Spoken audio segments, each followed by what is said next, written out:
আমরা আল্লাহ রাব্বুল ইজ্জা ওয়াল জালালের দরবারে শুকরিয়া জ্ঞাপনের পাশাপাশি আজকের এই প্রোগ্রামের ইন্তেজামিয়া কমিটি ইসলামিক সোসাইটি লালমনিরহাটকে অন্তরের অন্তঃস্থল থেকে ধন্যবাদ জানাতে চাই, শুভেচ্ছা জানাতে চাই। যারা দীর্ঘদিন টানা পরিশ্রম শেষে আজকে লালমনিরহাট জেলায়, যেটা আমার বেসিকলি রংপুর বিভাগের প্রোগ্রাম ছিল, এই ঐতিহাসিক প্রোগ্রামের আয়োজন তারা করেছে, আলহামদুলিল্লাহ। আজকের প্রোগ্রামে সম্মানিত সভাপতি, প্রধান অতিথি, বিশেষ অতিথি, মঞ্চে উপবিষ্ট আপনাদের অত্র এলাকার মা ও মাটির সন্তানেরা, নেতৃবৃন্দ, কমিউনিটি লিডার্স, লালমনিরহাট জেলার সম্মানিত ব্যবসায়ী ভাইয়েরা, চাকরিজীবী ভাইয়েরা,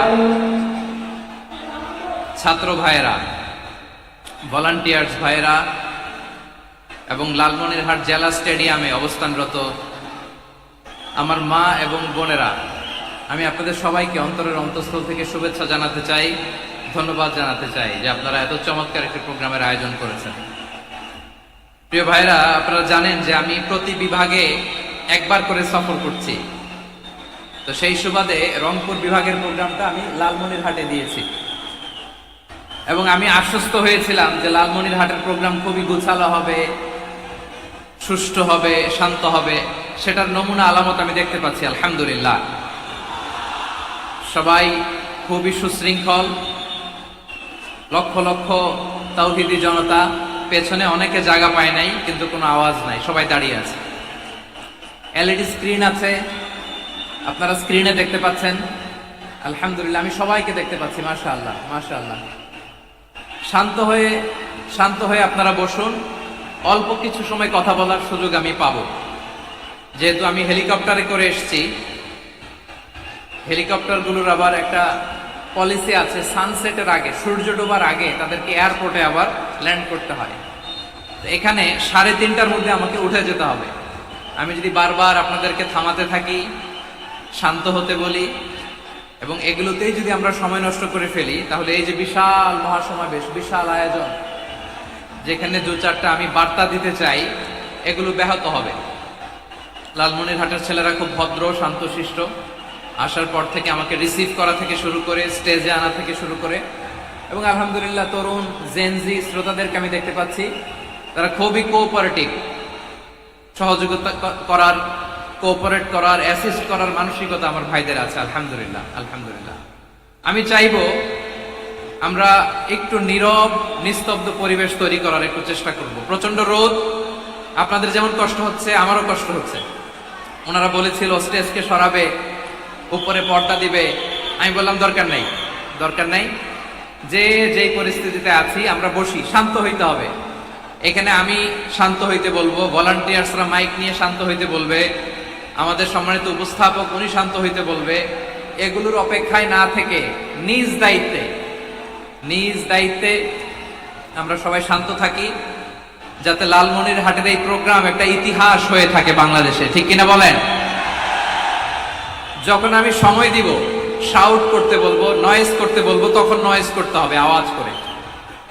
আর যখন কথা বলবো তখন একেবারে চুপ থাকতে হবে, একেবারে চুপ। মাশাআল্লাহ, হ্যাঁ ঠিক আছে, একেবারে চুপচাপ থাকতে হবে। ধুলা উড়ানো যাবে না, সামনে আগানো যাবে না। নিজের সুবিধা, নিরাপত্তা বুঝতে হবে। এটা কোনো রাজনৈতিক সমাবেশ না, এখানে লাফালাফি, চিৎকার চেঁচামেচি, হাত দেখানোর দরকার নাই। হাত দেখানোর পর্ব শেষ। এখানেও ঠান্ডা হয়ে গেছে, মাশাআল্লাহ, হ্যাঁ মাশাআল্লাহ। আমাদের ভলান্টিয়ার্স ভাইরা, আমাদের স্বেচ্ছাসেবক ভাইরা, আইন শৃঙ্খলা রক্ষাকারী ভাইরা অনেক চেষ্টা করতেছে, মাশাআল্লাহ, very good. I am very happy to C this scenario, মাশাআল্লাহ, আলহামদুলিল্লাহ। আমি একটু দেখতে চাই যে রংপুর বিভাগের কে কোন জেলা থেকে আপনারা এসেছেন। কুড়িগ্রাম থেকে কারা এসেছেন দেখি, কুড়িগ্রাম, মাশাআল্লাহ মাশাআল্লাহ। আচ্ছা, গাইবান্ধা জেলার কে আসছেন? গাইবান্ধা, হ্যাঁ মাশাআল্লাহ। ঠাকুরগাঁও অনেকে আসছেন। দিনাজপুর জেলা থেকে, মাশাআল্লাহ। নীলফামারী, ঠিক আছে, ফি আমানিল্লাহ। পঞ্চগড় অনেক আসছে। রংপুর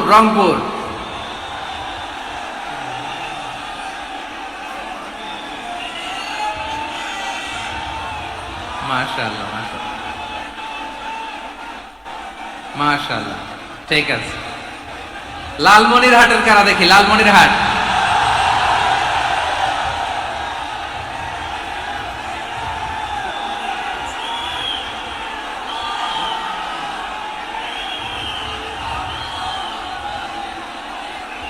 মাশাআল্লাহ, মাশাআল্লাহ, মাশাআল্লাহ,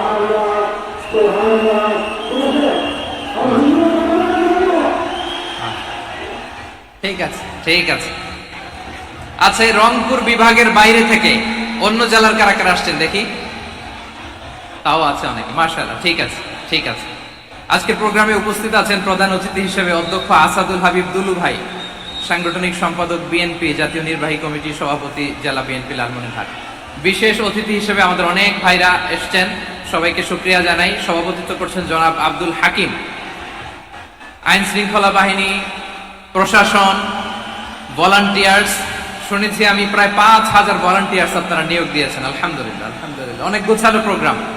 আমার প্রাণ ঢালা ভালোবাসা জানবেন, আমার হৃদয়ের গহীন থেকে ভালোবাসা নিবেন, শুভেচ্ছা জানবেন সবাই। ঠিক আছে, ঠিক আছে। প্রিয় ভাইরা, আমরা আর কাল বিলম্ব না করে মূল আলোচনায় চলে যেতে চাই।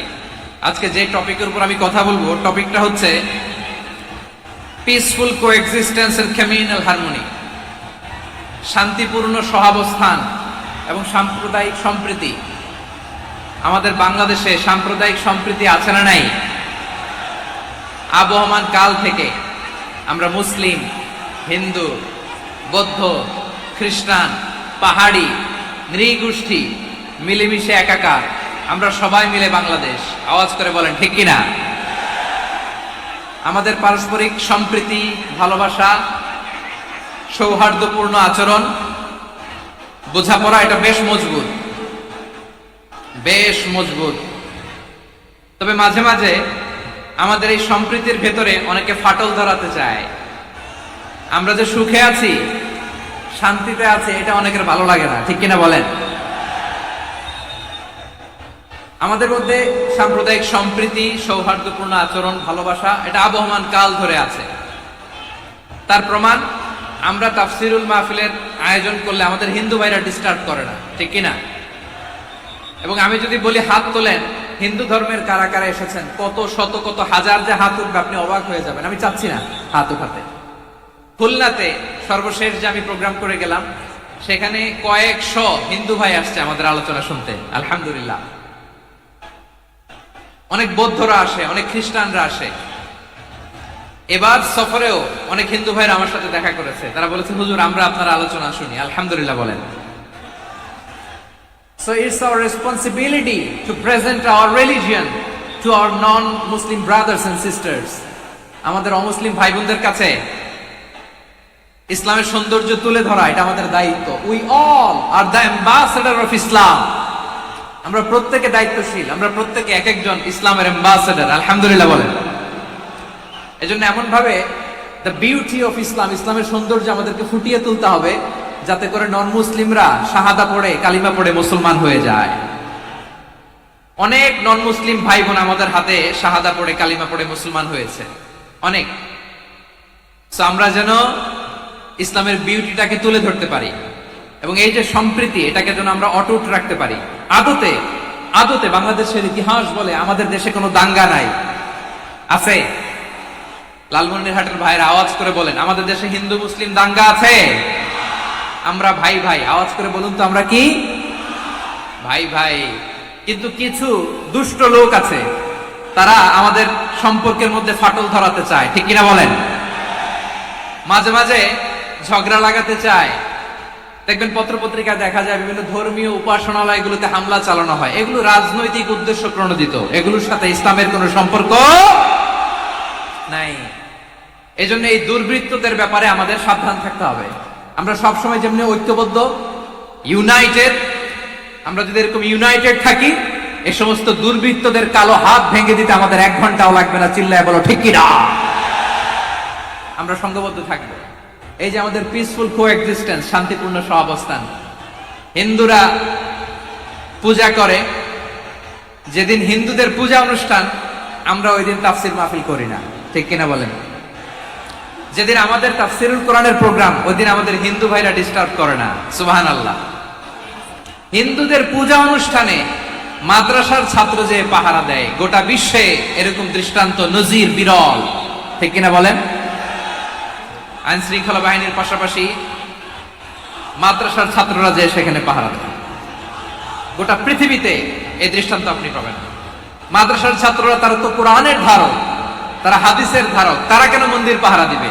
এই সম্প্রীতিকে ধরে রাখার জন্য, এই সৌহার্দ্যকে ধরে রাখার জন্য, আমাদের পারস্পরিক ভালোবাসাকে অটুট রাখার জন্য। আওয়াজ করে বলতে হবে, ঠিক কিনা? এখন বলেন, আমাদের এই ভালোবাসা অটুট থাক, আমরা চাই কি চাই না? আমরা হিন্দু মুসলিম মিলেমিশে শান্তিপূর্ণ সহাবস্থান, সাম্প্রদায়িক সম্প্রীতি, লালমনিরহাটের ভাইয়ের আওয়াজ করে বলুন, এই সাম্প্রদায়িক সম্প্রীতি আমরা চাই কি চাই না? আল্লাহ এই দেশকে তুমি বরকতময় করো, বাংলাদেশকে তুমি শান্তিময় করো। আওয়াজ করে সবাই বলেন আমিন। এই জায়গাটাতে সামান্য একটু আওয়াজ হচ্ছিল, এটাও থেমে গেছে, আলহামদুলিল্লাহ আলহামদুলিল্লাহ। এখন একেবারে everything is in my control, মাশাআল্লাহ। ঠিক আছে, আমি মূল আলোচনায় যাই। প্রিয় ভাইরা, আমি বলেছিলাম আমার আলোচনার বিষয় হচ্ছে শান্তিপূর্ণ সহাবস্থান, সাম্প্রদায়িক সম্প্রীতি। আমরা দেখব ইসলাম আমাদেরকে কি কি দিক নির্দেশনা দেয়। শান্ত হইতে হবে, খরগোশের কানের মতো কান দুটো আমার দিকে করে রাখেন। আমি এখনো উঠে যাব, হাত নাড়ায় লাভ নাই, আমি উঠে যাব। তাকায় থাকো আর কান খাড়া, আওয়াজ হবে না। হ্যাঁ, মাশাআল্লাহ মাশাআল্লাহ, ঠিক আছে। আমরা দেখবো যে রাসূল সাল্লাল্লাহু আলাইহি ওয়াসাল্লাম এই পিসফুল কোএক্সিস্টেন্সের জন্য আমাদের কি শিখিয়েছেন, কি কি গাইডলাইন দিয়েছেন। আমরা 1 2 3 4 করে এগুলো আপনাদের সাথে শেয়ার করব। আমি আপনাদের খেদমতে সূরাতুল আনআমের 108 নম্বর আয়াত তেলাওয়াত করেছি। এখানে আল্লাহ রাব্বুল ইজ্জা ওয়াল জালাল তিনি ইরশাদ করছেন, ওয়ালা তাসুবুল্লাযীনা ইয়াদউনা মিন দুনিল্লাহি ফায়াসুবুল্লাহা আদওয়ান বিগাইরি ইলম কাযালিকা যায়্যান্না লিকুল্লি উম্মাতিন আমালাহুম থুম্মা ইলা রাব্বিহিম মারজিউহুম ফায়ুনাব্বিউহুম বিমা কানু ইয়ামালুন। রব্বুল আলামিন বলেন, গোলাম ও আমার ইমানদার বান্দারা, শোনো শোনো, ও আমার বিশ্বাসী বান্দারা, শোনো শোনো। লা তাসুবুল্লাযীনা ইয়াদউনা মিন দুনিল্লাহ ফায়াসুবুল্লাহা আদওয়ান বিগাইরি ইলম। ও আমার বিশ্বাসী বান্দারা, যারা আল্লাহকে ব্যতি রেখে, আল্লাহকে বাদ দিয়ে অন্য উপাস্যকে ডাকে, দেবীর পূজা করে, দেবতাদের পূজা করে, তোমরা খবরদার তাদের গালি দিও না। আওয়াজ করে বলেন, কি দিও না? আল্লাহ বলেন, ও বিশ্বাসীরা শোনো, যারা আল্লাহকে বেছে রেখে দেব দেবীর পূজা করে, অন্য উপাস্যের পূজা করে, তাদেরকে ডাকে, ওই দেবতাদেরকে তোমরা গালি দিও না। যদি ওই দেবতাদেরকে গালি দাও, তাহলে ভুলবশত, শত্রুতাবশত তারা তোমাদের রব আল্লাহকে গালি দেবে, ঠিক কিনা? তোমরা যদি তাদের দেবতাদের গালি দাও, ওরা রেগে তোমার আল্লাহরে গালি দিবে, তাহলে আল্লাহরে গালি খাওয়ানোর কারণ হয়ে গেলাম আমি, ঠিক কিনা বলেন?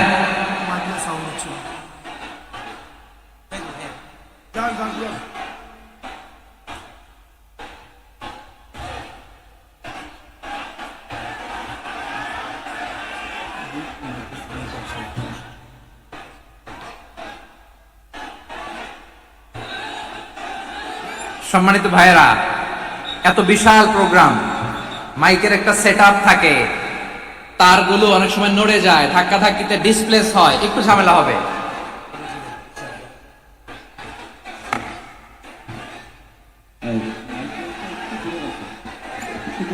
ব্যাস ব্যাস ব্যাস, হ্যাঁ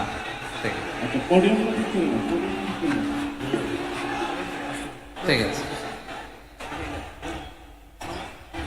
একটু একটু সমস্যা হবে মাঝে মাঝে, আপনারা শান্ত থাকলে, শান্ত থাকতে হবে। এইভাবে সাউন্ড নাই, এই নাই, এই বলতে বলতে আমার সময়ও নাই, উঠে যেতে হবে, এগুলো বোকামি।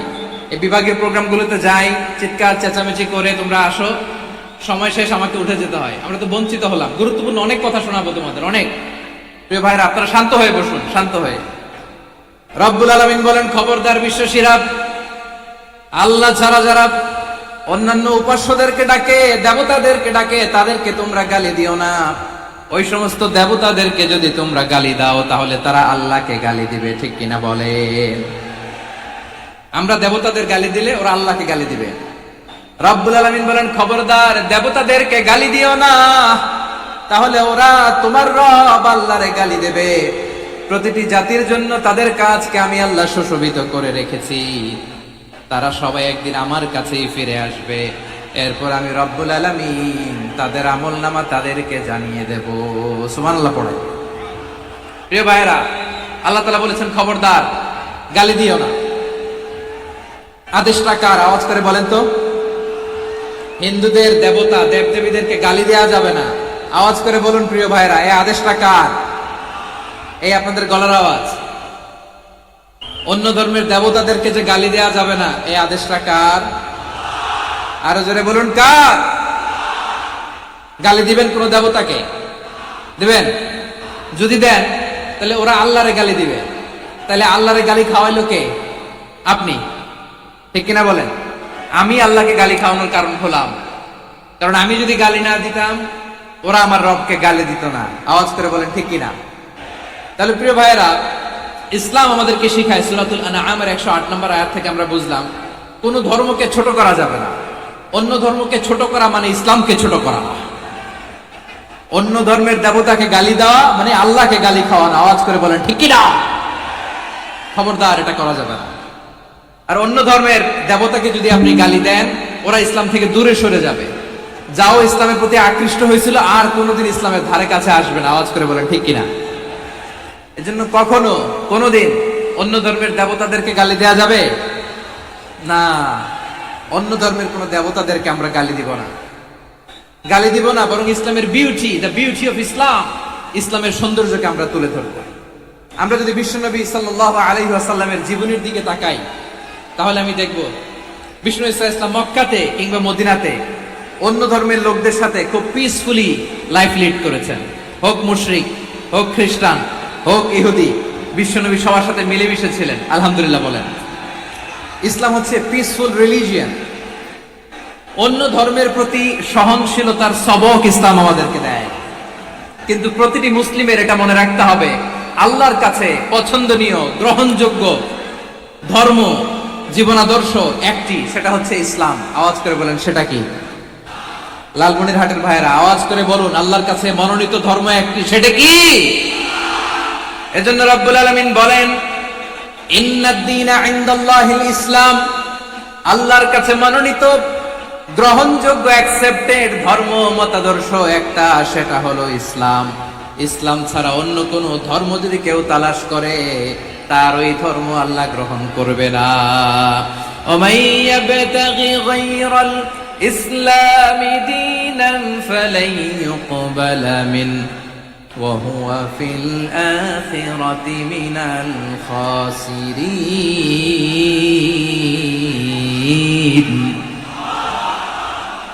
Whoever seek anything except Islam, that won't be accepted from him, and he will be loser in the day of judgment. কিয়ামতের দিন ইসলাম ছাড়া কেউ যদি অন্য কোনো ধর্ম তালাশ করেছে দুনিয়াতে, তার এই মতাদর্শ গ্রহণ করা হবে না। and he will be loser, সে হবে লুজার, ক্ষতিগ্রস্ত, হাই হাই কোম্পানির ম্যানেজার। ওর আমও শেষ, সালাও শেষ। আওয়াজ করে বলেন ঠিক কি না? এজন্য ইসলাম পেয়ে আমরা খুশি না বেজার? প্রত্যেক নামাজ শেষে আমরা আল্লাহরে বলি, আল্লাহ রাদিতু বিল্লাহি রাব্বা ওয়া বিল ইসলামি দীনা ওয়া বি মুহাম্মাদিন নাবিয়ান ওয়া রাসূলা। ও আল্লাহ, তোমারে রব হিসেবে পেয়ে আমরা খুশি। ও আল্লাহ, ইসলামকে ধর্ম হিসেবে পেয়ে আমরা খুশি। বিশ্ব নবীকে আমাদের রাসূল পেয়ে আমরা খুশি। ঠিক কিনা বলে? ইসলাম ছাড়া অন্য কোনো ধর্ম আমরা গ্রহণ করব না। ঠিক কিনা বলেন? আল্লাহর কাছে অ্যাকসেপ্টেড রিলিজিয়ন একটা, সেটা ইসলাম। তো বিশ্বনবী সাল্লাল্লাহু আলাইহি ওয়াসাল্লাম মক্কাতে কিংবা মদিনাতে খুব পিসফুলি এক্সিস্ট করেছেন। যে কোনো ধর্মের সাথে মিলেমিশে চলেছেন। তার প্রমাণ আমরা যদি রাসূল সাল্লাল্লাহু আলাইহি ওয়াসাল্লামের বায়োগ্রাফির দিকে তাকাই, তাহলে দেখব তিনি মুশরিকদের সাথে পিস ট্রিটি করেছেন, শান্তি চুক্তি, পিস ট্রিটি, পিস এগ্রিমেন্ট। আপনারা হুদাইবিয়ার সন্ধির নাম শুনেছেন? আমার লালমনিরহাটের কলিজার টুকরা ভাইয়েরা, হুদাইবিয়ার সন্ধির নাম আপনারা শোনেন নাই? ষষ্ঠ হিজরিতে বিষ্ণু ইসলাম মুশরিকদের সাথে এই ট্রিটি করেছেন, চুক্তি। কাদের সাথে? মুশরিকদের সাথে। আমরা তো মুসলমান বসতে পারি না, আমরা দুই মুসলিম ভাই একসাথে বসে চা খেতে পারি না, গল্প করতে পারি না। বিষ্ণু ইসলাম মুশরিকদের সাথে ট্রিটি করেছেন, হুদাইবিয়ার সন্ধি। এই সন্ধির আগে মক্কা থেকে কেউ মদিনায় যেতে পারে না, মদিনা থেকে কেউ মক্কায় যেতে পারে না। কিন্তু এই সন্ধির পরে ট্রাফিক স্বাভাবিক হয়ে গেল, মক্কার লোকেরা মদিনায় আসতে পারে, মদিনার লোকেরা মক্কায় আসতে পারে। এটাকে বলে সুলহে হুদাইবিয়া, the peace agreement of Hudaybiyyah, শান্তি চুক্তি। আমরা পৃথিবীতে এখন অনেক শান্তি চুক্তির নাম শুনি, এগুলো সব the piece treaty of Hudaibiya থেকে কপি করা। আল্লাহু আকবার। তাহলে বিশ্বনবী সাল্লাল্লাহু আলাইহি সাল্লাম তিনি যে শান্তিপূর্ণ সহাবস্থানে বিশ্বাসী ছিলেন, মুসলমানেরা যে অন্য ধর্মের প্রতি সহনশীল, তার প্রমাণ হচ্ছে এই পিস ট্রিটি। শুধু তাই নয়, মাইকের সাউন্ডটা একটু বাড়াই দিতে হবে, খুব দুর্বল, একটু মজবুত করতে হবে, আর একটু ক্লিন করতে হবে, আর সবগুলা জায়গায় সাউন্ড যাচ্ছে কিনা একটু ক্রস চেক করতে হবে। হ্যাঁ, পাবেন দিচ্ছে mic operator, is trying his level best, দিচ্ছে। মাইক অপারেটর যিনি আছেন, প্রতিটি জায়গায় প্রতিটি সাউন্ড বক্সে যেন আওয়াজ পাওয়া যায়, একটু ক্রস চেক করেন, সাউন্ডটাকে একটু স্ট্রং করে দেন। হ্যাঁ, ঠিক আছে, মাশাআল্লাহ। এদিকে তাকান, এদিকে। মক্কার পার্ট গেল, পিস এগ্রিমেন্ট করলেন, শান্তি চুক্তি। বিষ্ণু ইসলাম মদিনায় যে কি করলেন? মদিনায় যে বিষ্ণু ইসলাম মদিনা চার্টার করলেন, মদিনা সনদ, সাহিফাতুল মদিনা, এটার বলে মদিনা চার্টার। এই যে ওয়েস্টে, ইউরোপে, আমেরিকাতে তারা অনেক চার্টার করে, এই সব চার্টার মদিনা চার্টার থেকে কপি করা। আওয়াজ করে পড়েন সুবহানাল্লাহ। বিষ্ণু ইসলাম মদিনায় গেলেন, মদিনাতে মুসলিম, মুশরিক, ইহুদি, এই তিন ধর্মের লোক মিলে সব স্টেক হোল্ডার যারা আছে সবাইকে নিয়ে বিষ্ণু ইসলাম মদিনা চার্টার করলেন, মদিনা সনদ। পড়েন সুবহানাল্লাহ। শুধু তাই নয়, মক্কাতে বিশ্বনবী পিস এগ্রিমেন্ট করলেন, শান্তি চুক্তি মুশরিকদের সাথে। মদিনাতে যে বিশ্বনবী মদিনা চার্টার করলেন, মদিনা সনদ করলেন ইহুদিদের সাথে। আবার মদিনাতে বিশ্বনবী ইহুদিদের সাথে পিস ডায়ালগ করলেন, ইন্টারফেথ ডায়ালগ করলেন, আন্তধর্মীয় সংলাপ করলেন। যেই সংলাপের মূল ভিত্তি ছিল তাওহীদ। মূল ভিত্তি ছিল কি? তাওহীদ। বিশ্বনবী ইহুদিদেরকে ডাকলেন, আহ্বান করলেন, কুল ইয়া আহলাল কিতাবি তাআলাউ ইলা কালিমাতিন সাওয়াইন বাইনানা ওয়া বাইনাকুম আল্লা না'বুদা ইল্লাল্লাহ ওয়া লা নুশরিকা বিহি শাইআন ওয়া লা ইয়াত্তাখিযা বা'দুনা বা'দান আরবাবাম মিন দুনিল্লাহ فإن تولوا فقولوا اشهدوا بأننا مسلمون। সুবহানাল্লাহ পড়ে। বিশ্বনবী মদিনার ইহুদিদের ডেকে বললেন, ও ইহুদিরা, শোনো শোনো, আসো এমন একটা আদর্শের প্রশ্নে আমরা একত্রিত হই, যে আদর্শের প্রচার তোমাদের নবীরাও করেছে, আমিও করি, যে আদর্শের কথা তোমাদের পবিত্র ধর্মগ্রন্থগুলোতে আছে, আমার কোরআনেও আছে। সেটা হলো তাওহীদ। আমরা এক আল্লাহ ছাড়া কারো ইবাদত করব না, আল্লাহর সাথে কাউরে শরীক করব না, আল্লাহ ছাড়া কাউরে রব মানব না। পড়েন সুবহানাল্লাহ। তাহলে আমার প্রিয় লালমনিরহাটের ভাইরা, মদিনাতে যে তিনি মদিনা চার্টার করলেন, মদিনা সনদ, পিস ডায়ালগ করলেন, শান্তির সংলাপ, ইন্টারফেথ ডায়ালগ করলেন, আন্তধর্মীয় সংলাপ, যার ভিত্তি ছিল তাওহীদ। সুবহানাল্লাহ পড়েন। তাহলে অন্য ধর্মের প্রতি সব সময় ইসলাম সহনশীল, টলারেন্স। যদি আপনি দেখতে চান ইসলামের নবী বিশ্ব নবীর দিকে তাকান, ঠিক কিনা বলেন? আমরা তো সংখ্যালঘুদের রাইটস প্রোটেক্ট করার জন্য কত আইন বানাই, কত বৈঠক করি, কত সংবাদ সম্মেলন করি। বিষ্ণু সাল্লাল্লাহু আলাইহি ওয়াসাল্লাম সংখ্যালঘুদের রাইটস এর ব্যাপারে, অধিকারের ব্যাপারে যে কথা বলেছেন, শুনলে আপনি অবাক হয়ে যাবেন। বিশ্বনবী বলেন, আলা মান যালামা মুআহাদান আও ইনতাকাসাহু আও কাল্লাফাহু ফাওকা তাআতিহি আও কাল্লাফাহু ফাওকা তাকাতিহি আও আখাযা মিনহু শাইআন বিগাইরি তিবি নাফসিন ওয়া আনা হাজিজুহু ইয়াউমাল কিয়ামা। খবরদার, জেনে রাখো, কেউ যদি কোনো সংখ্যালঘুর উপরে অত্যাচার করে, কোন সংখ্যালঘুর প্রাপ্য থেকে যদি কেউ কাউকে ঠকায়, সংখ্যালঘুর উপর যদি কেউ কষ্ট দেয়, কোন সংখ্যালঘুর সম্পদ যদি কেউ জোর করে কেড়ে নেয়, আমি কিয়ামতের দিন বিশ্বনবী ওই সংখ্যালঘুর পক্ষে আর ওই মুসলমানদের বিপক্ষে বাদী হয়ে দাঁড়াবো। সুবহানাল্লাহ বলতে পারলেন না? আল্লাহু আকবার। আপনি নামাজি, আপনি মুসল্লি, আপনি হাজী সাহেব, তাহাজ্জুদ পড়তে পড়তে কপালে দাগ ফেলে দিছেন, আপনার প্রতিবেশী হিন্দু, ভাবছেন আমার তো পাওয়ার আছে, ওর জমিটা দখল করি। বিশ্বনবী বলেন, কিয়ামতের দিন ওই হিন্দুর পক্ষে তোর বিরুদ্ধে আমি বাদী হয়ে দাঁড়াবো। পৃথিবীর কোন ধর্মে এরকম স্টেটমেন্ট পাবেন? পাবেন? আপনি ভাবছেন আপনি নামাজ পড়লে, হাজী সাহেব কপালে দাগ ফেলাই দিলে আপনি সালসালায়ে জান্নাতে চলে যাবেন না? খবরদার। বিশ্বনবী বলেন, কোন সংখ্যালঘুর উপর যদি কেউ আক্রমণ করে, তার প্রাপ্য তাকে না দিয়ে যদি তাকে ঠকায়, তার উপর জুলুম করে, তার সম্পদ যদি কেড়ে নেয়, আমি নবী, তুমি মুসলিম হইতে পারো, মুসল্লি হইতে পারো, তার পক্ষে তোমার বিপক্ষে আল্লাহর দরবারে বাদী হয়ে দাঁড়াবো। আচ্ছা, লালমনিরহাটের ভাইরা, কথা বুঝতে পারলে আওয়াজ করে উত্তর দেন। বিশ্বনবী যদি কারো বিপক্ষে দাঁড়ায় কিয়ামতের দিন, আই রিপিট, আমি আবারও বলছি, বিশ্বনবী যদি কিয়ামতের দিন কারো বিপক্ষে দাঁড়ায়, ও তো সালসালায়ে জান্নাতি, তাই না? জান্নাতি না? যে নবীর সুপারিশ ছাড়া জান্নাতের গেটও দেখা যাবে না, ওই নবী যদি বলে তোর বিপক্ষে আমি বাদী হয়ে দাঁড়াবো, ওই জান্নাতে আর ঢোকার কোনো সুযোগ আমাদের থাকবে? এখানেই শেষ না আমার প্রিয় লালমনিরহাটের ভাইয়েরা, এখানেই শেষ নয়। বিশ্বনবী বলেন, মান কাতালা মুআহাদান, বুখারীর বর্ণনা, মান কাতালা মুআহাদান লাম ইয়ারাহ রাইহাতাল জান্নাহ। কেউ যদি, কোন মুসলিম যদি অন্যায়ভাবে কোন সংখ্যালঘুকে হত্যা করে, কোন হিন্দুকে হত্যা করে, কোন বৌদ্ধরে হত্যা করে, অন্যায়ভাবে কোন মুসলিম যদি কোন সংখ্যালঘুরে হত্যা করে, জান্নাতে যাওয়া তো দূরের কথা, ওই মুসলিম জান্নাতের ঘ্রাণও পাবে না। সহিহ বুখারীর বর্ণনা, মান কাতালা মুআহাদান লাম ইয়ারাহ রাইহাতাল জান্নাহ ওয়া ইন্না রিহাহা লা ইউজাদু মিন মাসিরাতি 40 আমা। যে জান্নাতের ঘ্রাণ 40 বছর দূরের রাস্তা থেকেই পাওয়া যায়। সুবহানাল্লাহ পড়েন। প্রিয় ভাইরা, এখান থেকে জান্নাতে পৌঁছতে লাগবে 40 বছর। এত দূর, কত বছর? সবাই বলেন, কত বছর? এখান থেকে জান্নাতে পৌঁছতে লাগবে 40 বছর। এত দূরে থাকতেই জান্নাতের ঘ্রাণ আপনার নাকে এসে ধাক্কা মারবে। বিষ্ণুই বলেন, যে ব্যক্তি কোন সংখ্যালঘুকে হত্যা করে, জান্নাতের ঘ্রাণ তো পাবেই, জান্নাতে তো ঢুকতে পারবেই না, জান্নাতের ঘ্রাণও তার নাকে লাগবে না। পড়েন না আউযুবিল্লাহ।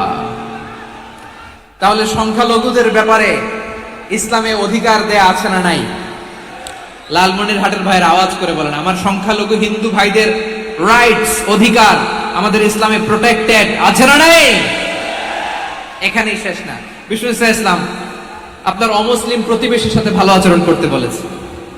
আমাদের হয় না, এটা মুসলিম পাড়া, ওটা বৌদ্ধ পাড়া, হয় না? অনেক সময় হয় না, এটা আমাদের মুসলিম পাড়া, ওইটা হিন্দু পাড়া, এরকম আছে না নাই? লালমনিরহাটে নাই না? আছে? হিন্দু যদি আপনার প্রতিবেশী হয়, কি করবেন? ওরে কষ্ট দিবেন নাকি? কেন? ও তো হিন্দু, ও তো আমার আল্লাহরে ডাকে না, ওরে কষ্ট দিলে জায়েজ হবে না? খবরদার। বিষ্ণু ইসলাম বলেন, মান কানা ইউমিনু বিল্লাহ ওয়াল ইয়াউমিল আখির ফালিকরিম জারাহ। যে আল্লাহ বিশ্বাস করে আর আখিরাতে বিশ্বাস করে, সেজন্য প্রতিবেশীর সাথে ভালো আচরণ করে। সুবহানাল্লাহ। কলিজা জুড়ায় যায় না আমার নবীর কথাগুলো শুনলে? যে আল্লাহ বিশ্বাস করে, যে আখিরাতে বিশ্বাস করে, সেজন্য প্রতিবেশীর সাথে ভালো আচরণ করে। এখানে বলছে মুসলিম প্রতিবেশী, বলছে নামাজি প্রতিবেশী, বলছে আল্লাহ আল্লাহ প্রতিবেশী বলছে না। প্রতিবেশী আস্তিক হোক নাস্তিক হোক, প্রতিবেশী মুমিন হোক মুশরিক হোক, প্রতিবেশী হইলেই তার সাথে ভালো আচরণের দরকার আছে না নাই? আমার প্রিয় লালমনিরহাটের ভাইরা, বিষ্ণু ইসা ইসলাম ওনার ইহুদি প্রতিবেশীদের দেখাশোনা করতেন। আওয়াজ না শোনা যাক, আমারও তো দেখা যায়, আমারও তো দেখা যায়। তাকায় থাকেন, তাকায় থাকলে সওয়াব হবে। কোরআনের কথা যেখান থেকে হয় এদিকে তাকায় থাকলেই বরকত। তাকায় থাকেন।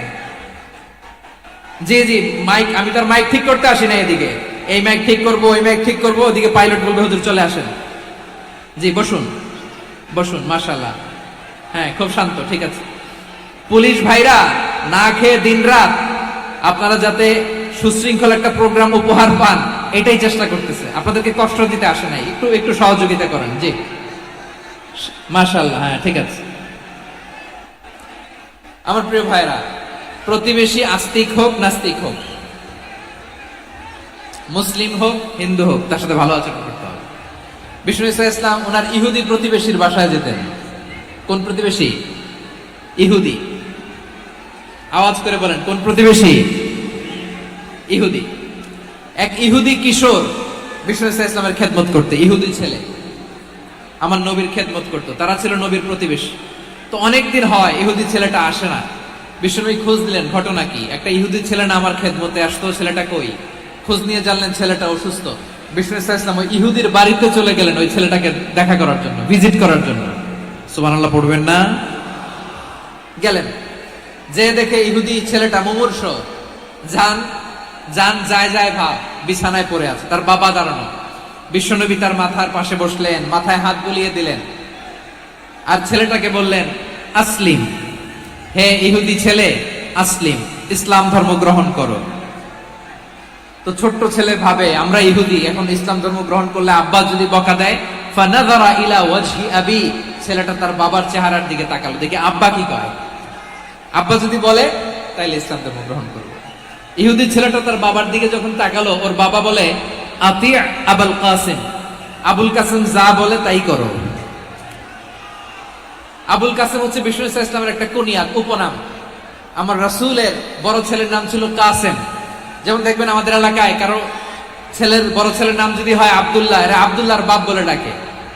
কারো বড় মেয়ের নাম যদি হয় ফাতেমা, এরা কি ডাকে? ফাতেমার বাপ বলে না? তো বিষ্ণু ইসা ইসলামের বড় ছেলের নাম ছিল কাসেম।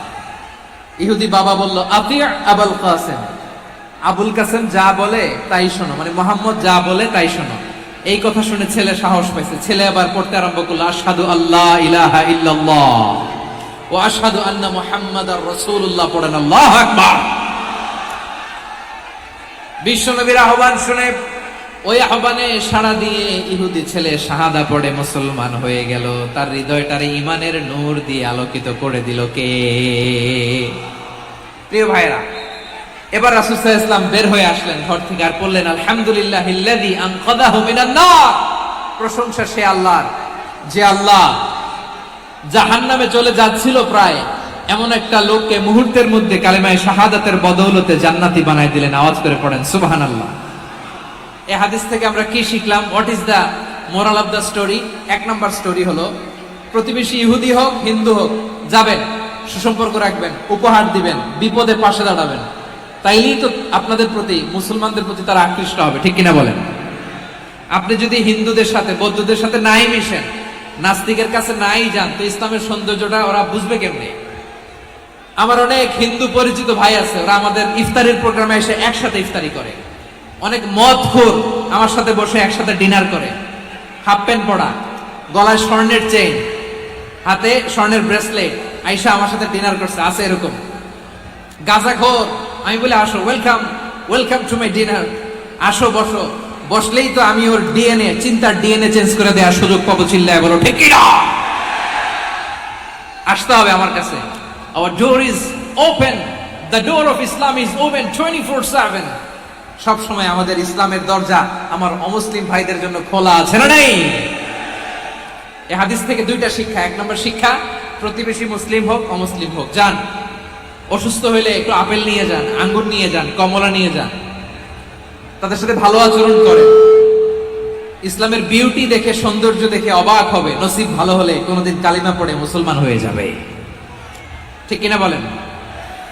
তাহলে অমুসলিমের সাথে ভালো সম্পর্ক। বিশ্বনবী ইহুদির বাড়িতে গেলেন, ইহুদির বাড়ি, আর আমার মুসলমান ভাই আমার কাফের বলে, এরকম আছে না নাই?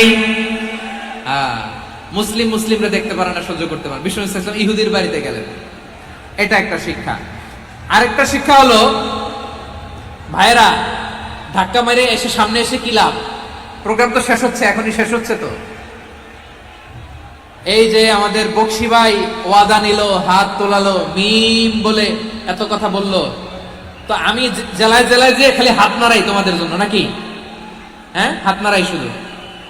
এই ধাক্কাইতে ধাক্কাইতে এদিকে এসে হাত নাড়াইতেছে, হয়েছে তো, দেখলাম তো, ঠিক আছে, মাশাআল্লাহ, অনেক সুশৃঙ্খল, অন্যান্য যে কোনো জেলার জন্য সুশৃঙ্খল। আমার দিকে তাকাও, আমার দিকে তাকাও, ঠিক আছে। এই যে দাঁড়িয়ে আছে, একটা ছেলে নড়ে না, দেখছেন? মাশাআল্লাহ, মাশাআল্লাহ, মাশাআল্লাহ। হ্যাঁ, এইভাবেই। আর কয়েকটা মজাদার কথা আছে, শোনো। এই হাদিস থেকে আমাদের শিক্ষা হলো, আমার প্রতিবেশী যেই ধর্মের হোক আমি সম্পর্ক রাখবো। অসুস্থ হলে যাব, কি বলেন ভাইরা? যাবেন না? যাবেন না আপনারা? আচ্ছা, 2 নম্বর শিক্ষা হলো, বিষ্ণু ইসলামের খাদেম ছিল ইহুদি, এতদিন খেদমত করলো, একদিনও বিশ্বনবী ওরে কালিমার দাওয়াত দেয় নাই। কারণ কি? বিশ্বনবী একটা ভালো সময়ের অপেক্ষা করতেছিলেন, প্রপার টাইমিং। দাঈর কাজ হচ্ছে দাঈ ইলাল্লাহ, সে হচ্ছে সুযোগ সন্ধানী। দাঈ সুযোগ খোঁজে, কখন দাওয়া দিলে ব্যাটে বলে হবে, ঝোপ বুঝে কোপ মারে, ঠিক কিনা বলেন? বিষ্ণু ইসলাম ভালো সময়ের অপেক্ষা করতেছিলেন, দেখি ভালো সময় আসুক আসুক আসুক আসুক। আস্তে আস্তে এমন সময় আসছে, ছেলে এবার মুমূর্ষ। অসুস্থ ব্যক্তির হৃদয় অত্যন্ত নরম থাকে। হসপিটালে যখন কেউ যায় তার হৃদয়টা বড্ড নরম থাকে, মৃত্যুর ভয়ে তার অন্তরটা নরম থাকে, ঠিক কিনা বলেন? এই প্রপার টাইমিং এর অপেক্ষা করতেছিলেন। যখনই টাইমিং পেয়েছেন, দাওয়াত দিলেন, পড়ো লা ইলাহা ইল্লাল্লাহ, সুবহানাল্লাহ পড়েন সবাই। তাহলে ইসলাম অমুসলিম প্রতিবেশীর সাথে ভালো আচরণ করতে বলে। ইসলাম অমুসলিম মাতা পিতার সাথেও ভালো আচরণ করতে বলে।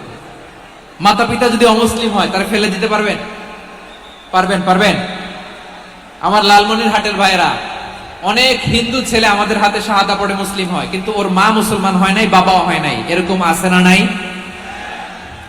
তো ও হয়েছে মুসলিম, মা বাপ হিন্দু, এখন মা বাপ কি বাদ? হ্যাঁ, মা বাপ বাদ দেয়া যাবে?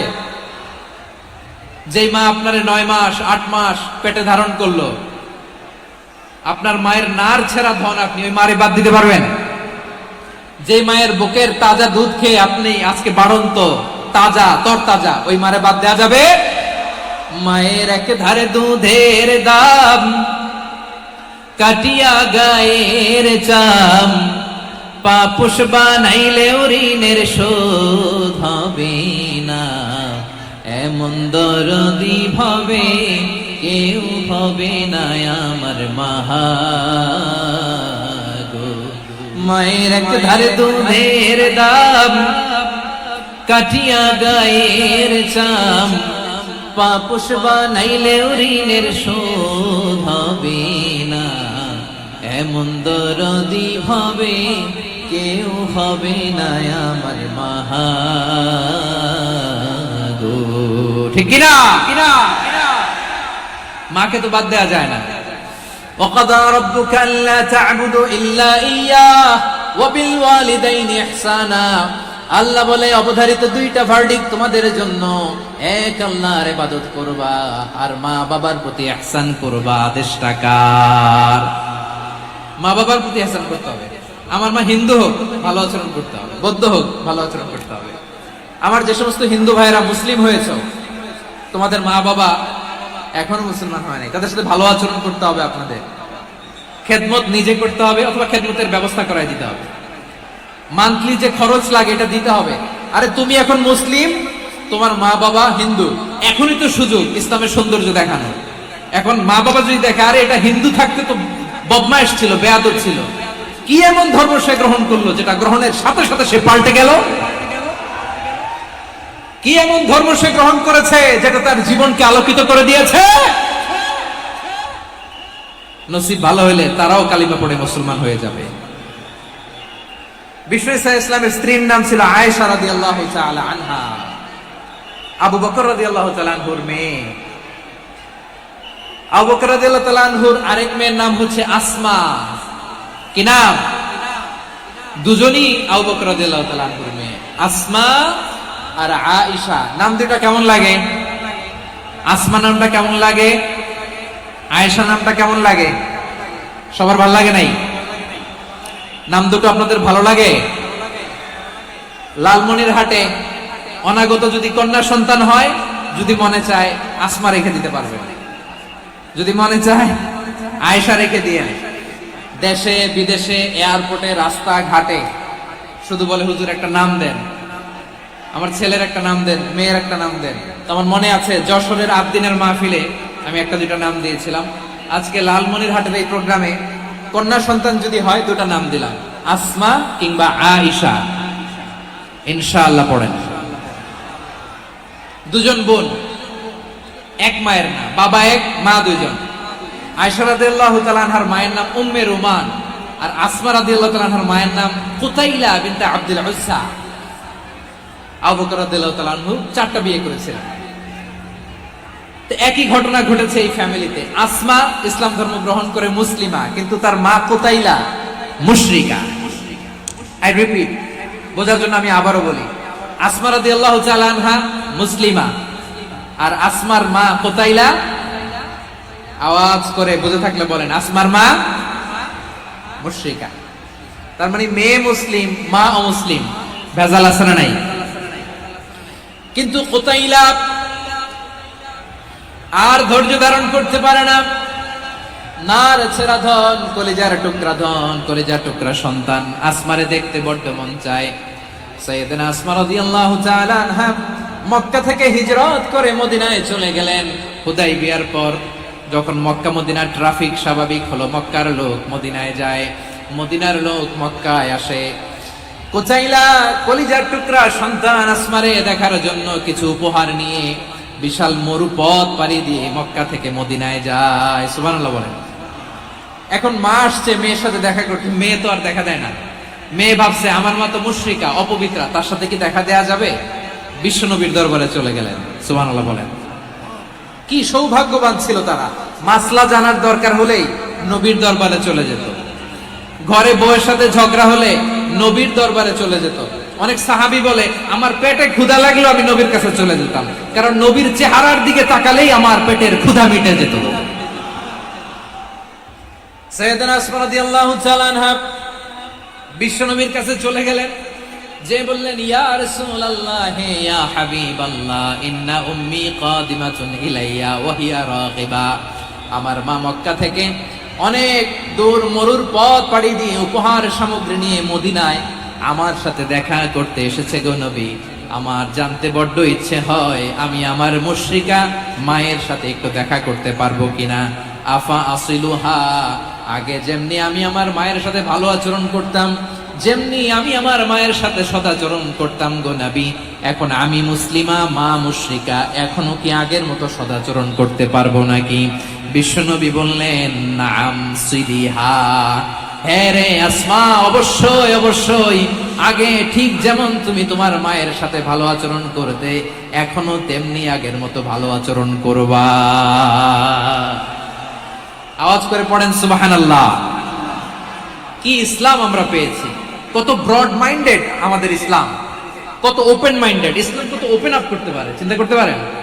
বিষ্ণু বললেন হ্যাঁ অবশ্যই, নাম সুলিহা, আগে যেমনি ভালো আচরণ করছো আসমা, এখন ওইরকমই করো, পারলে আরো বাড়াই করো। সুবহানাল্লাহ বলেন।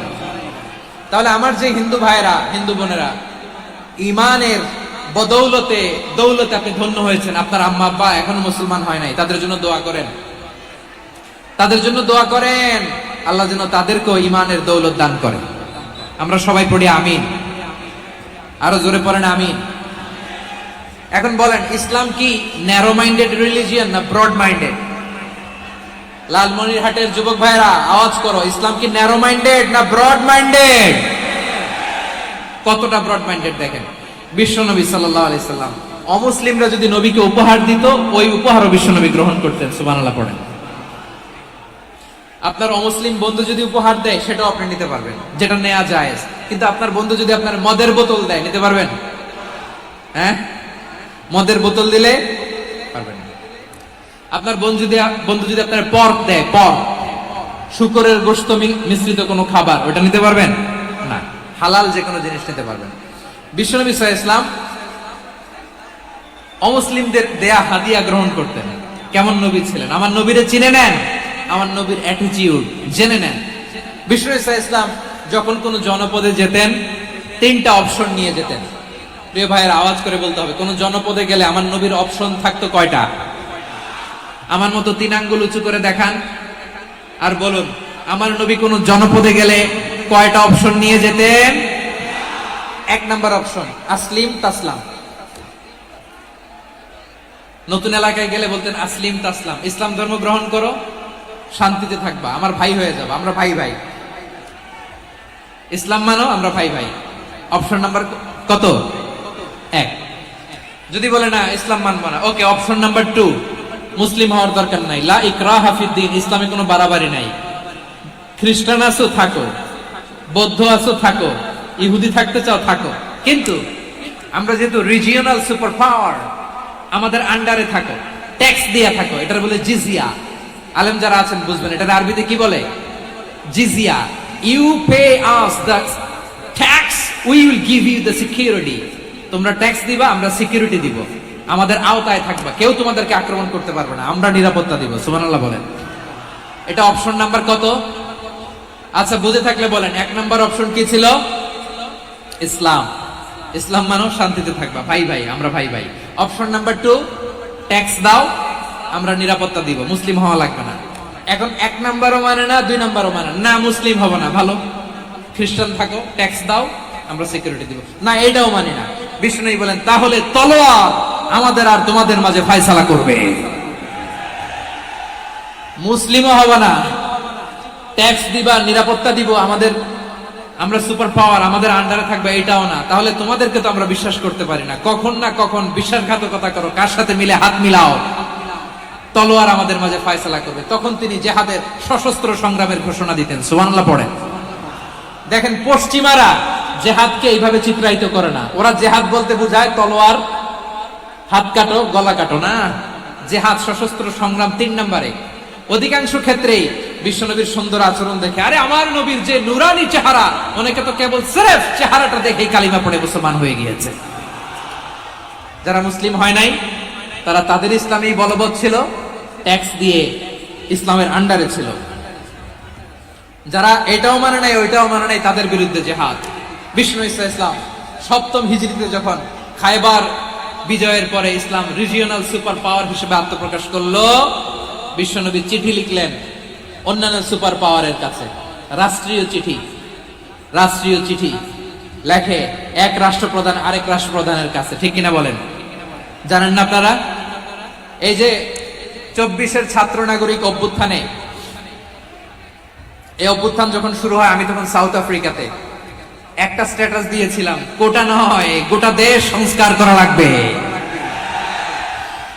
শুধু বাংলাদেশ নয়, সারা বিশ্বের বাংলা ভাষাভাষী লোকেরা এই আন্দোলনের সাথে সমর্থন তারা করেছে, এটাকে সাপোর্ট করেছে, তারা সমর্থন দিয়েছে।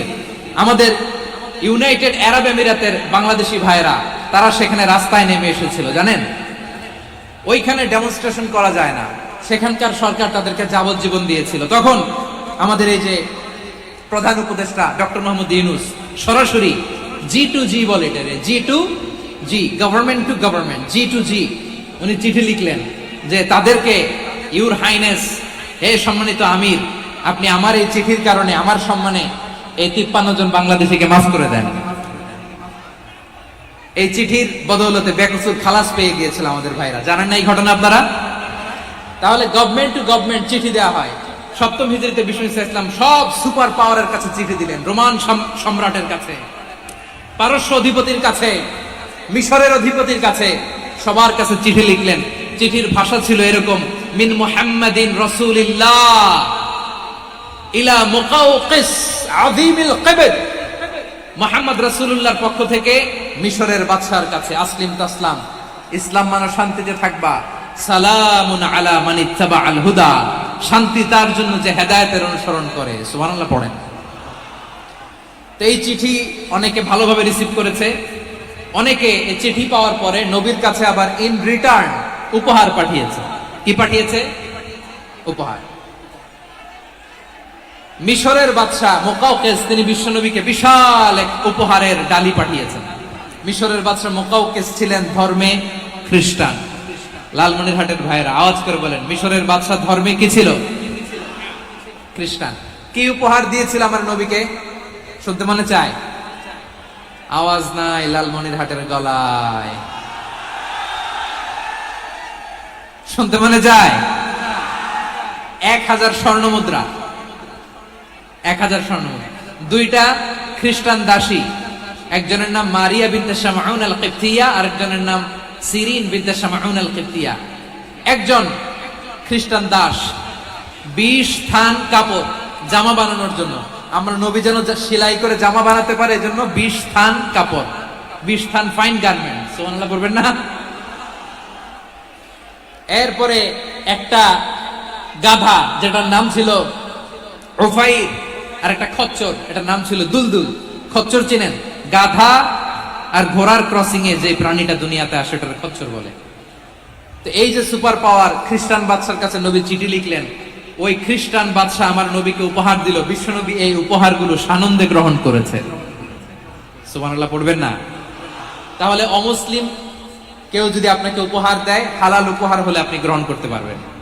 অনুরূপ ভাবে পারস্যের বাদশাহ রোম সম্রাট বিশ্বনবীকে উপহার পাঠিয়েছেন, আমার নবী সবগুলো উপহার গিফট গ্রহণ করেছেন। সুবহানাল্লাহ বলেন। তাহলে প্রিয় লালমনিরহাট আওয়াজ করে বলুন, ইসলাম কি ন্যারো মাইন্ডেড রিলিজিয়ন না ব্রড মাইন্ডেড?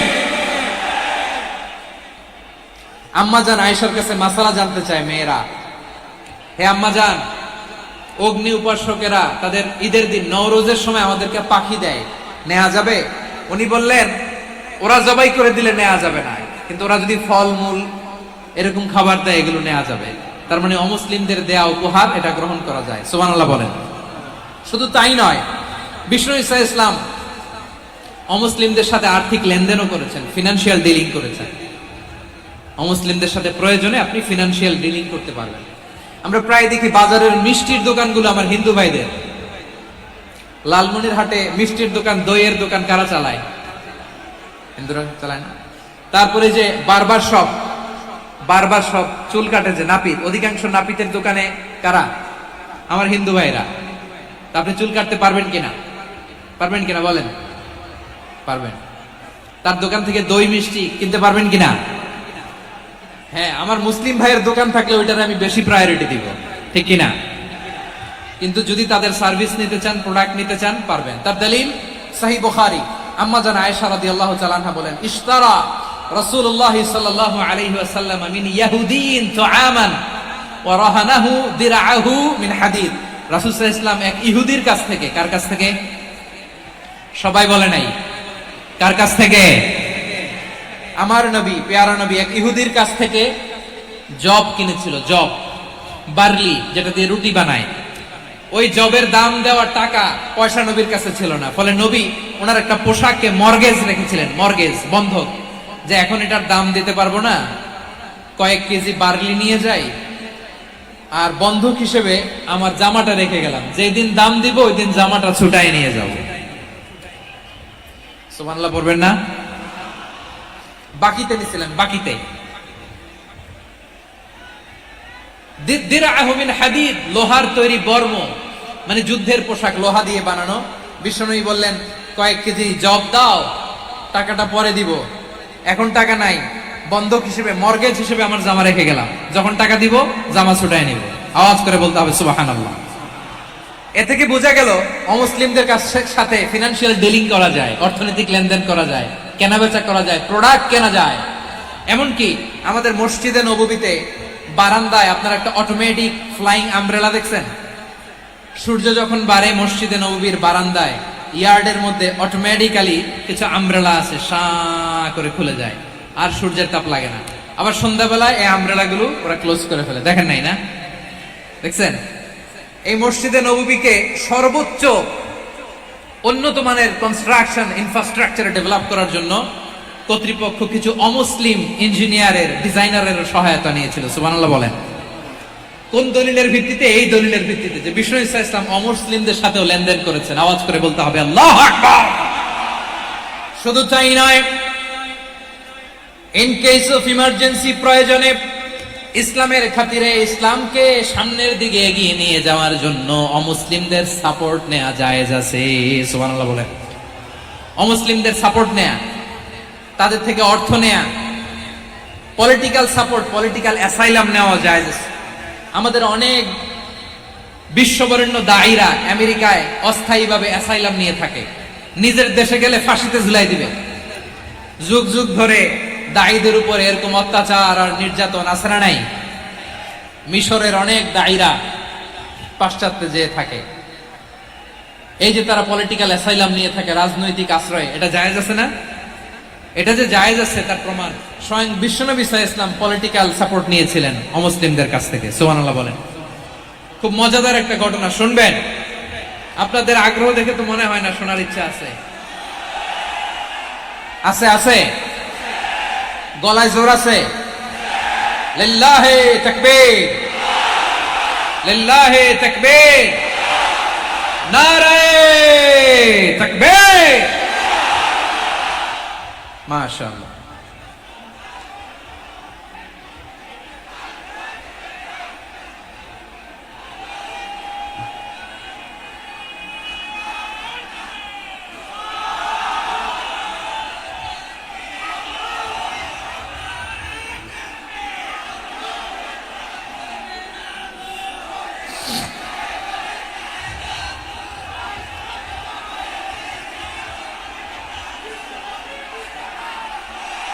মাশাআল্লাহ মাশাআল্লাহ। থামুন থামুন আমার ভাইরা। বিশ্বনবীর বয়স তখন প্রায় 51 বছর। কত বছর? বিশ্বনবীর সবচেয়ে কাছের মানুষ খাদিজা রাদিয়াল্লাহু তাআলা আনহা ইন্তেকাল করেছেন। বিশ্বনবী বড্ড কষ্ট পেলেন, হৃদয়টা ভেঙে খান খান। যিনি ঘরের ভেতরে বিশ্বনবীকে সান্ত্বনা দিতেন, ভালোবাসা দিতেন, বাইরে গেলে কুরাইশরা বকাঝকা করে, অত্যাচার করে, কিন্তু আম্মা জান খাদিজা রাদিয়াল্লাহু তাআলা আনহা ঘরটারে এমন শান্তির নীড় বানায় রেখেছেন, এই ঘরের ভিতরে ঢুকলে বিশ্বনবীর কলিজাটা ঠান্ডা হয়ে যেত। এজন্য রব্বুল আলামিন বলেন, খাদিজা, ও আমার বান্দি খাদিজা, জান্নাতে এমন স্পেশাল একটা ঘর আমি তোমার জন্য রেডি করে রেখেছি। ওই ঘরের মধ্যে কোনো আওয়াজ নাই, ওই ঘরের মধ্যে কোনো নয়েজ নাই, ওই ঘরে কোনো বিশৃঙ্খলা নাই। কারণ মক্কার জমিনে আমার নবী কুরাইশদের বিশৃঙ্খলা, নয়েজ আর ঝামেলাগুলোকে উপেক্ষা করে যখন তোমার ঘরের ভেতরে ঢুকতো, ঘরটারে তুমি শান্তির নীড়, ঠান্ডা, নীরব, নিস্তব্ধ, নিঝুম আর শান্তির নীড় বানিয়ে রেখেছো। এজন্য জান্নাতে স্পেশাল একটা শান্তির নীড় আমি তোমারে উপহার দেব। ওই প্রিয়তমা স্ত্রী খাদিজা ইন্তেকাল করলেন, বিশ্বনবীর হৃদয় ভেঙে খান খান। আবার ওনার চাচা আবু তালেব ইন্তেকাল করলেন, যিনি পলিটিক্যাল শেল্টার দিতেন নবীকে। কে দিতেন? আবু তালেবের ভয়ে, বিশ্বনবীর এই চাচার ভয়ে কোন মুশরিক নবীর গায়ে হাত দেওয়ার সাহস পায় নাই। এখন স্ত্রীও নাই, চাচাও নাই, নবীকে আশ্রয় দেওয়ার কেউ নাই। নবীর চারদিকে অন্ধকার। নবী এখন কই যাবেন? আমার পেয়ারা নবী নতুন স্টেশন খুঁজতেছেন, নতুন দাওয়াতি প্ল্যাটফর্ম খুঁজতেছেন। তিনি যায়েদ বিন হারেসা রাদিয়াল্লাহু তাআলা আনহুকে নিয়ে মক্কার পাশের একটা নেইবরিং সিটি তায়েফে চলে গেলেন। কোথায় চলে গেলেন? লালমনিরহাটের ভাইয়ের আওয়াজ করে বলেন, কোথায় গেলেন? তায়েফে চলে গেলেন দিনের দাওয়াত দেওয়ার জন্য। কি দেওয়ার জন্য? নাকি জমি কিনতে গেছিলেন? জমি কিনতে, দুনিয়ার যশ খ্যাতির জন্য, নিজের কোনো লাভের জন্য? তায়েফবাসীদেরকে জাহান্নামের আগুন থেকে বাঁচানোর জন্য। আওয়াজ করে বলতে হবে ঠিক কিনা? বিশ্বনবী বিশাল মরুপথ, পাহাড়ি পথ পাড়ি দিয়ে তায়েফের মরুজমিনে গেলেন কোরআনের দাওয়াত নিয়ে, ইমানের দাওয়াত নিয়ে। কিন্তু তায়েফের লোকেরা বিশ্বনবীর দাওয়াতকে শুধু প্রত্যাখ্যান করেই থামে নাই, তারা বিশ্বনবীর সাথে অত্যন্ত খারাপ আচরণ করেছে। বিশ্বনবীকে শারীরিকভাবে হেনস্থা করেছে, আমার নবীকে শারীরিকভাবে অত্যাচার করেছে, আমার পেয়ারা নবীর গায়ে পাথর মেরেছে। বিশ্বনবীর গা বেয়ে ঝরঝর করে রক্ত ঝরেছে, নবী জামিনের মধ্যে লুটিয়ে পড়েছেন, আবার মেরেছে, আবার নবী হাঁটতে শুরু করলেন, পেছন থেকে আবার মেরেছে, আবার নবী রক্তাক্ত হয়ে জামিনের মধ্যে লুটিয়ে পড়লেন, আবার মেরেছে। বিশ্বনবীর মতো এত সুশ্রী মানব, বিশ্বনবীর মতো এত শুভ্র মানব, বিশ্বনবীর মতো এমন চমৎকার দেহাবয়ব দিয়ে রব্বুল আলামিন কাউকে বানান নাই। এরকম চমৎকার মানুষটাকে তারা তায়েফের ওই জমিনে রক্তাক্ত করেছে। বিশ্বনবী দুনিয়ার কোনো স্বার্থের জন্য সেখানে যান নাই, নিজের কোনো লাভের জন্য, প্রাপ্তির জন্য যান নাই, তায়েফবাসীদের জাহান্নামের আগুন থেকে বাঁচাতে গিয়েছেন। ঠিক কিনা বলেন? খেয়ে না খেয়ে দিনী প্রচারের কাজে নিজেকে দিয়েছ বিলিয়ে, তাইফের কাফিরেরা চিনল না সে আলো, দুষ্ট ছেলেদের পিছু দিল লেলিয়ে, পাথরের আঘাতে ক্ষত বিক্ষত হয়ে সারা শরীর থেকে রক্ত ঝরে। হে রাসূল তোমাকে ভুলি আমি কেমন করে, হে রাসূল তোমাকে ভুলি আমি কেমন করে। পারেন না আপনারা? ধরুন আমার সাথে। হাজার ব্যথা বেদনার পরে ফিরে আসনি তুমি আপন ঘরে, দিনের আলো তুমি ছড়িয়ে দিতে, চলে গেলে মদিনায় মক্কা ছেড়ে।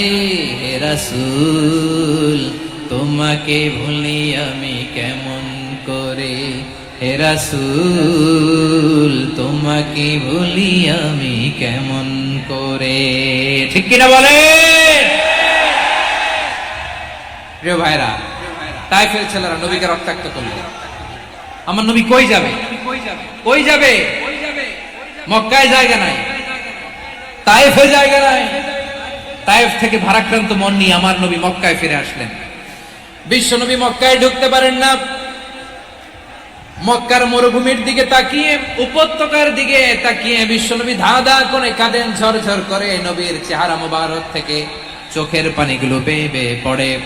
আমার জন্মস্থান, আমার শৈশব, কৈশোর, যৌবন কেটেছে এই মক্কায়, আমার এলাকায় আমি ঢুকতে পারি না। বিশ্বনবী মক্কার অনতি দূরে দাঁড়িয়ে জায়েদকে পাঠালেন, জায়েদ যাও দেখো কেউ আমাকে সাপোর্ট করার মতো আছে কিনা, যাও অমুকের কাছে যাও। সাইয়েদনা জায়েদ গেলেন, তারাও প্রত্যাখ্যান করে ফিরিয়ে দেয়। বিশ্বনবী বললেন যাও অমুক লোকের কাছে যাও, তিনিও প্রত্যাখ্যান করে ফিরিয়ে দিলেন। কেউ বিশ্বনবীকে আশ্রয় দিতে রাজি হয় না। নিজ জন্মভূমিতে বিতাড়িত বিশ্বনবী, সর্বশেষ বিশ্বনবী বললেন যাও মুতঈম ইবনে আদির ঘরে যাও। মুতঈম ইবনে আদি মুশরিক, তার কাছে যাও। গেলেন, মুতঈম ইবনে আদি রাজি হয়ে গেল। সুবহানাল্লাহ বলেন। দেখেন, অনেক বিপদের সময়ও আমি নিজে সাক্ষী, সামাজিকভাবে, রাজনৈতিকভাবে কত ঝঞ্ঝা, কত ষড়যন্ত্র, কত কনস্পাইরেসি পারি দিয়ে আমাদেরকে সামনে এগিয়ে যেতে হয়। এই শত্রুদের ভেতরেও একজনকে দাঁড় করিয়ে দেয় যে আল্লাহর কোরআনের জন্য রেডি হয়ে যায়। পড়েন সুবহানাল্লাহ। মুতঈম ইবনে আদি, আল্লাহ তার মনকে নরম করে দিলেন। মুতঈম বলে, মুহাম্মদ আমি তোমাকে আশ্রয় দিব। তার দুই ছেলেকে পাঠালেন, যাও খোলা তলোয়ার নিয়ে, স্কর্ট দিয়ে, গার্ড অফ অনার দিয়ে মুহাম্মদকে মক্কায় ঢুকাও, আর বলো আমি আমান দেব। আমান কি দিব? আমান মানে সিকিউরিটি, নিরাপত্তা। সিকিউরিটি ছাড়া, আমান দেওয়া ছাড়া কেউ থাকতে পারতো না মক্কায়। দুই ছেলে বিষ্ণু ইসা ইসলামকে নিয়ে আসলো। নবী কাবার চারদিকে তাওয়াফ করলেন, নামাজ পড়লেন। আবু জাহেল, উতবা, শাইবা, ওয়ালিদ ইবনে মুগীরা সবাই দেখে, কেউ কিছু করতে পারে না। কারণ মুতঈম ইবনে আদি ঘোষণা দিয়েছেন আমি মুহাম্মদকে আমান দিয়েছি, মুহাম্মদের গায়ে যেন কেউ স্পর্শ না করে। আওয়াজ করে পড়েন সুবহানাল্লাহ। নবীর এই বিপদ কালে মুহূর্তে মুতঈমের হৃদয়টারে নরম করে দিল কে? আচ্ছা লালমনির হাটের ভাইরা বলেন, এই মুতঈম কি মুসলিম ছিল না মুশরিক? সবাই বলতে হবে মুসলিম না মুশরিক? তাহলে মুশরিকের কাছ থেকে নবী পলিটিক্যাল অ্যাসাইলাম, আধুনিক রাষ্ট্রবিজ্ঞানের ভাষায় পলিটিক্যাল অ্যাসাইলাম, যেটাকে বলে রাজনৈতিক আশ্রয়, উনার আমান বা নিরাপত্তার এই ঘোষণায় তিনি মক্কায় ঢুকলেন। যতদিন নিরাপত্তা ছিল ছিলেন। মুতঈম যখন মারা গেল, বিষ্ণু ইসলাম হিজরত করে মদিনায় চলে গেলেন। সুবহানাল্লাহ। কিন্তু মুতঈম যে বিশ্বনবীর উপকার করছে এটা বিশ্বনবী ভুলে নাই। আমাদের অনেকে আছে উপকার করার পরে আর খেয়াল থাকে না, খাওয়ার পরে গলা দিয়ে নামলে আর খেয়াল থাকে না। এরকম আছে না নাই? আমার নবী বলে নাই, বদরের প্রান্তরে 70 জন কাফেরকে যখন বন্দী করে বিশ্বনবীর সামনে হাঁটু গেড়ে দাঁড় করানো হলো, বসানো হলো, 70 জন কাফের। কয়জন? বিশ্বনবী তাদের দিকে তাকিয়ে বললেন, সহিহ বুখারীর বর্ণনা, লাউ কানাল মুতঈম ইবনে আদি হাইয়ান সুম্মা কাল্লামানি হাউলাঈ নাতনা লা তারাকতুহুম লাহু। বদরের প্রান্তরে 70 জন বন্দী কাফিরের দিকে তাকিয়ে আমার নবী বললেন, আজকে মুতঈম ইবনে আদি যদি বেঁচে থাকতো আর তোমাদের 70 জনের ব্যাপারে যদি মুতঈম এক বাক্যে একটা সুপারিশ করত, তার সম্মানে আজকে তোদের সবাইকে আমি মাফ করে দিতাম। সুবহানাল্লাহ নাই? ওই যে চিল্লাচিল্লি যে কথা বোঝে নাই, কোন জিনিস মিস করছে ওরা নিজেরাও বোঝে নাই। বিশ্বনবী মুতঈমের এই সাহায্যের কথা বলে নাই। 70 জন মুশরিক হাঁটু গেড়ে বসা, নবী চাইলে এখনই এক্সিকিউশন অর্ডার দিতে পারে। তিনি বললেন, আজকে যদি মুতঈম বেঁচে থাকতো আর মুতঈম যদি তোদের জন্য সুপারিশ করতে, এই আবর্জনাগুলোর ব্যাপারে সুপারিশ করতে, আমি মুহূর্তেই তোদেরকে এমনি মাফ করে দিতাম। এবার বলেন, ইসলাম কি ন্যারো মাইন্ডেড না ব্রড মাইন্ডেড? শুধু তাই নয়, যাকে যে সম্মান দেয়ার আমার নবী দিতেন, হোক আস্তিক হোক নাস্তিক, হোক মুসলিম হোক অমুসলিম। বিষ্ণু ইসা ইসলাম যখন রোমান সম্রাটের কাছে চিঠি লিখেছেন, আমার প্রিয় লালমনির হাটের ভাইরা, অল্প কয়েক মিনিট কয়েকটা জরুরি কথা বলবো, এদিকে তাকান, এদিকে তাকান। রোমান সম্রাটের কাছে বিশ্বনবী যখন চিঠি লিখলেন, মিন মুহাম্মদ রাসূলিল্লাহ ইলা হিরাকলা আযীমির রোম। মুহাম্মদের পক্ষ থেকে হিরাক্লিয়াসের কাছে, যিনি হচ্ছেন আযীমির রোম। এটা নবী নিজ থেকে বানায় লিখছেন, অতিরিক্ত সম্মান দিয়ে। কোন রাষ্ট্রপ্রধান যখন আসে তাদেরকে আমরা কি বলি জানেন? তার নামের শেষে HE এটা লিখতে হয়, H.E. মানে হিজ এক্সেলেন্সি। কি লেখে?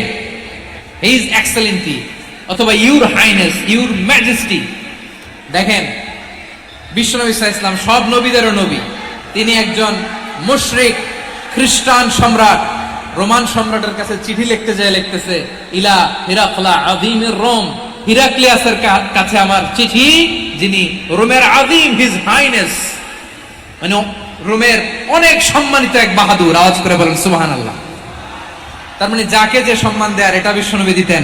এমনকি যে ইহুদিরা ভালো ছিল, এই ইহুদিদেরও প্রশংসা করেছেন বিশ্বনবী মুহাম্মদুর রাসূলুল্লাহ সাল্লাল্লাহু আলাইহি ওয়াসাল্লাম। এক ইহুদির প্রশংসা করেছেন বিশ্বনবী। ইহুদি কার? আমি তো আমার ভাইয়ের প্রশংসা করি না, আমি তো এক আলেম আরেক আলেমরে স্পেস দেই না, আমি তো এক দায়ী আরেক দায়ীর সাথে বসতে চাই না। আমার নবী ইহুদির প্রশংসা করে। কার প্রশংসা? ওই ইহুদির নাম ছিল মুখাইরিক। সিরাত গ্রন্থ ঘাটলে পাবেন। তিনি বলেছেন, মুখাইরিক খাইরু ইয়াহুদ, Mukhayriq is the best of the Jews. জুইশদের মধ্যে সে সবচেয়ে ভালো। কেন প্রশংসা করলেন তার? এর কারণ, মদিনা চার্টারে কথা ছিল সব ধর্মের মুসলিম, মুশরিক, ইহুদিরা মিলে মদিনাকে রক্ষা করবে। কিন্তু 3য় হিজরিতে যখন উহুদের যুদ্ধ শুরু হলো, সবার কথা ছিল যেই আক্রমণ করে আমরা মদিনাকে বাঁচাবো।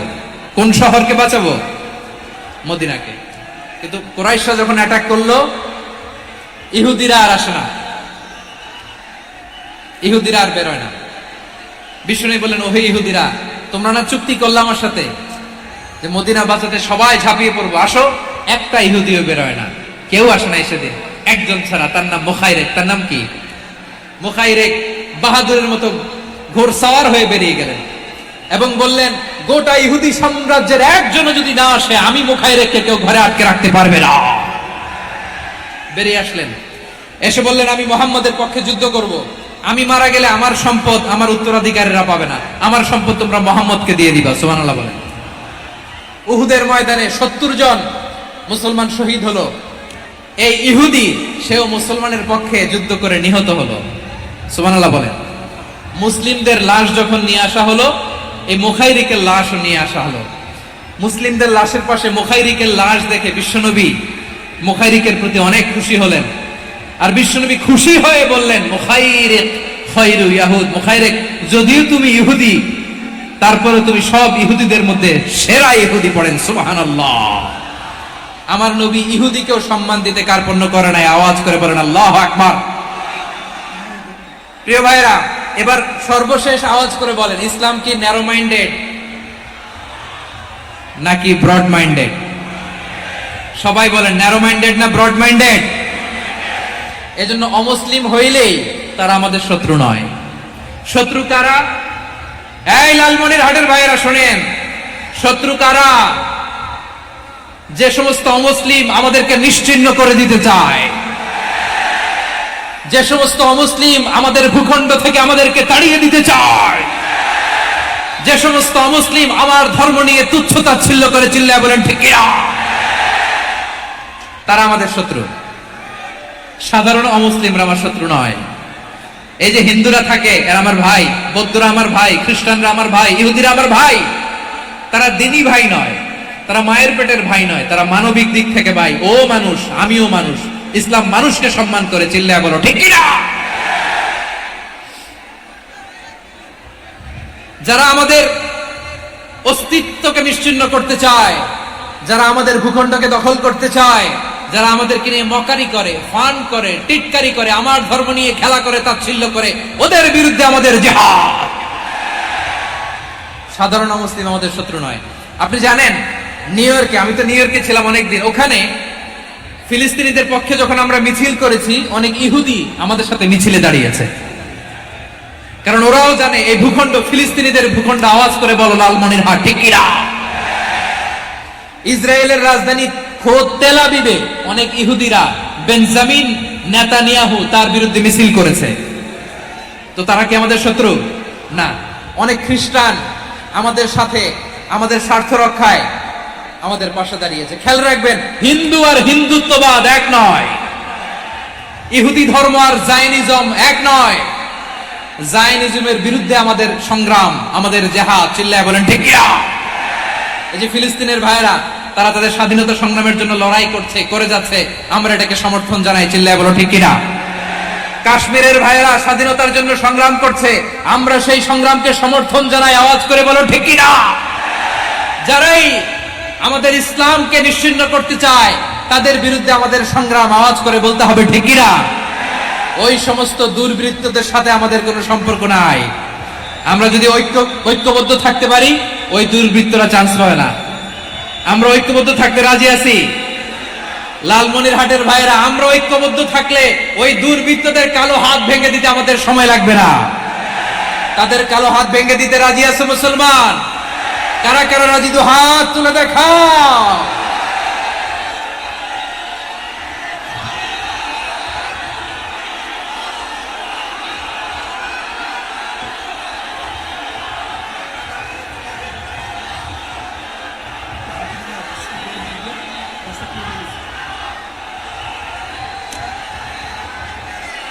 আমার প্রাণ প্রিয় লালমনিরহাটের ভাইরা, শত্রু কাফের আর অশত্রু কাফেরের মধ্যে পার্থক্য আছে না নাই? আবু তালেব মুশরিক, আবু জাহেল মুশরিক, কিন্তু দুই মুশরিকের পার্থক্য আছে না নাই? আবু তালেব নবীর চাচা, মুশরিক, মারা গিয়েছে মুশরিক অবস্থায়, কিন্তু আজীবন আমার নবীকে আগলে রেখেছে, আমার নবীকে সাপোর্ট করেছে, ভালোবেসেছে। আবু জাহেল মুশরিক, মারা গিয়েছে মুশরিক হিসেবে, আজীবন আমার নবীর বিরুদ্ধাচারণ করেছে।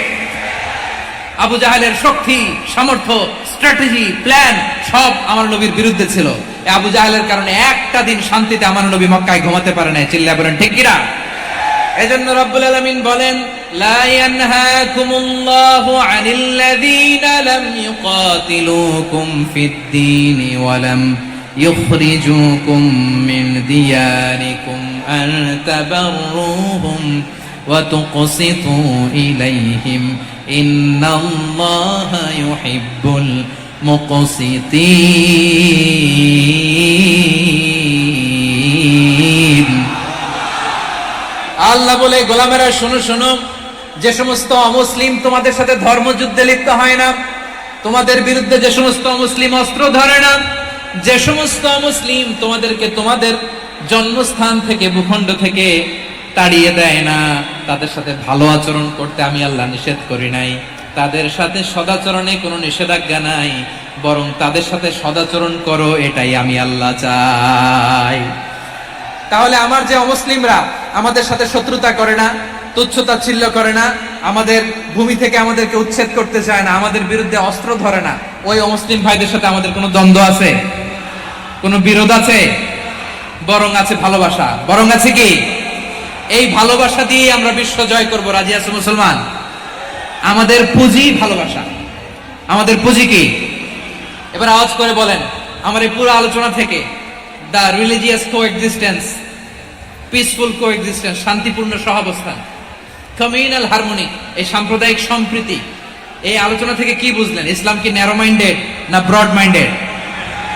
এই ব্রড মাইন্ডেড হৃদয় নিয়ে ভালোবাসা দিয়ে আমরা বিশ্ব জয় করতে চাই। রাজি আছেন? আল্লাহ কবুল করুক। আমরা সবাই পড়ি আমিন।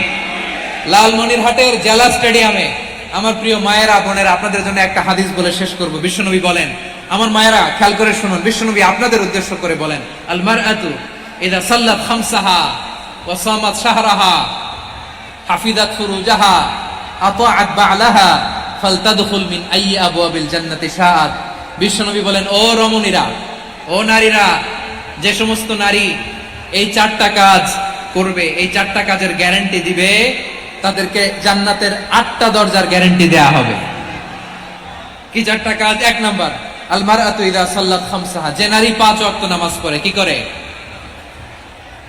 জেলা স্টেডিয়ামে অবস্থানরত আমার নারীরা বোনেরা, বিশ্বনবী আপনাদেরকে 4টা কাজের কথা বলেছেন, খুব বেশি না। 4টা করলে 8 জান্নাতের দরজা সব খোলা। কোনটা দিয়ে যাবেন? যেটা দিয়ে মনে চায়। 1 নাম্বার 5 ওয়াক্ত নামাজ। আমার বোনেরা জোহরের নামাজ পড়তে পড়তে এটা আসরে নিয়ে যায়, আসর পড়তে পড়তে এটা মাগরিবে নিয়ে যায়। এরকম আসরা নাই? লালমনিরহাটে হয়তো নাই। আমার বোনেরা এটা করবেন না। ইন্নাস সালাতা কানাত আলাল মুমিনিনা কিতাবাম মাওকুতা, সময় মতো পড়বেন। সামাত শাহরা, রমাদানের রোজাগুলো রাখবেন। হাফিজাত ফুরুজাহা, যে নারী তার চরিত্রকে হেফাজত করে, তার প্রাইভেট হেফাজত করে, তার লজ্জাস্থান হেফাজত করে। ও মায়েরা, আপনার এই গর্ভ যে কত দামি আপনি জানেন না। আপনার এই গর্ভ থেকে জন্মাবে আগামীর সালাহুদ্দিন আল আইয়ুবী। আপনার গর্ভ থেকেই জন্মাবে ইমাম আল মাহদি আল মুনতাদা। আপনার পেট থেকে জন্মাবে আবু সাইদের মতো বীর সৈনিক। আপনার পেট থেকে জন্মাবে মুগ্ধের মতো বীর মুজাহিদ। আপনি জানেন না কে আসবে আপনার পেট থেকে। সময়টাকে কাজে লাগান, ইসলামকে বুঝেন, মানেন, আমাদের ইসলামিক লেকচারগুলো শোনেন, আমরা যে বার্তাগুলো, ইনস্ট্রাকশনগুলো, দিক নির্দেশনাগুলো আপনাদের খেদমতে রাখি, এগুলো মেনে চলুন। আপনিই পারেন আপনার ঘরটাকে জান্নাতের টুকরা বানাতে। একটা family, it's a very big institution and you are the MD, the managing director of this institution. চিল্লায় বলেন ঠিক কিনা? চাইলেই পারেন ঘরটারে জান্নাতের টুকরা বানাতে। 5 ওয়াক্ত সালাত, রমাদানের রোজা, নিজের চরিত্রের হেফাজত, ও আতাআত বা'লাহা, স্বামীর আনুগত্য। এটাতে অনেকে ভুল করে থাকে। হায় রে আমার বোনেরা, স্বামীর আনুগত্যকে এটা নিজের অপমান মনে করবেন না। আপনার স্বামী আপনার সবচেয়ে বড় গার্ডিয়ান, তিনি আপনার সবচেয়ে ভালো চায়। নারী কখনো গার্ডিয়ানশিপের বাইরে থাকতে পারে না। হয় আপনি বাবার গার্ডিয়ানশিপের ভেতরে, বাপ না থাকলে ভাই আপনার গার্ডিয়ান, ভাই না থাকলে চাচা গার্ডিয়ান, বিয়ের পরে আপনার স্বামী আপনার গার্ডিয়ান। শরিয়া সম্মত স্বামীর আদেশগুলো আপনি মেনে চলবেন, কিন্তু শরিয়া বিরুদ্ধ কোনো আদেশ মানতে আপনি বাধ্য নয়। আওয়াজ করে বলুন সবাই ঠিক কিনা? এই 4টা কাজ যদি কোনো নারী করে, বিশ্বনবী বলেন জান্নাতের 8টা দরজা খোলা। তোমার যেটা দিয়ে মনে চায় সেটা দিয়ে জান্নাতে তুমি এন্ট্রি নিতে পারবা। আমরা এখানে লালমনিরহাটের সোহরাওয়ার্দী ময়দানে আজকে যেন একত্রিত হতে পারলাম, আল্লাহর জান্নাতেও যেন একত্রিত হতে পারে। আল্লাহ তুমি তৌফিক দান করো। আল্লাহ আমার এই কলিজার টুকরা যুবক ভাইদেরকে তুমি উমরে ফারুকের মতো কবুল করো। জেলা স্টেডিয়ামে অবস্থানরত আমার মা বোনদেরকে তুমি ফাতেমার মতো, খাদিজার মতো কবুল করো। আমাদের কলিজার টুকরা সন্তানদেরকে তুমি সালাউদ্দিন আল আইয়ুবীর মতো কবুল করো। এই যে ইসলামিক সোসাইটি লালমনিরহাটকে আল্লাহ তুমি কবুল করো। আল্লাহ যে কথাগুলো বললাম এগুলো প্রথমে আমাকে, আমার সব ভাইদেরকে আমল করার তৌফিক দান করো। রব্বানা ظلمنا أنفسنا وإن لم تغفر لنا وترحمنا لنكونن من الخاسرين ربنا آتنا في الدنيا حسنة وفي الآخرة حسنة وقنا عذاب النار রব্বুল আলামিন আরশের মালিক। লক্ষ লক্ষ তাওহীদি জনতা, দুনিয়ার কোনো কিছুর আশায় নয়, দুনিয়ার কোনো কিছুর জন্য নয়, তোমার কোরআনের প্রেমে, ইসলামের প্রেমে হাজির হয়েছে। আল্লাহ আমার ভাইদেরকে কবুল আর মঞ্জুর করে দাও। ইসলামের জন্য এই গণজোয়ার, এই উচ্ছ্বাস, এই এনার্জি শক্তিগুলোকে আগামীর ইসলামের জন্য কবুল আর মঞ্জুর করে নাও। গাড়িতে করে, হুন্ডায় চড়ে, সাইকেল দিয়ে, রেল লাইন দিয়ে, রেলে চড়ে চড়ে লক্ষ লক্ষ ভাইরা বিভিন্ন জেলা থেকে আজকের এই ঐতিহাসিক লালমনিরহাটের প্রোগ্রামে যারা জয়েন করলো, নিরাপদে তুমি আবার তাদেরকে গন্তব্যে পৌঁছে দিও। রব্বানা তাকাব্বাল মিন্না ইন্নাকা আনতাস সামিউল আলিম ওয়া তুব আলাইনা ইয়া মাওলানা ইন্নাকা আনতাত তাওয়াবুর রহিম। সুবহানা রাব্বিকা রাব্বিল ইজ্জাতি আম্মা ইয়াসিফুন ওয়া সালামুন আলাল মুরসালিন والحمد لله رب العالمين واجعل آخر كلامنا عند الموت لا إله إلا الله محمد رسول الله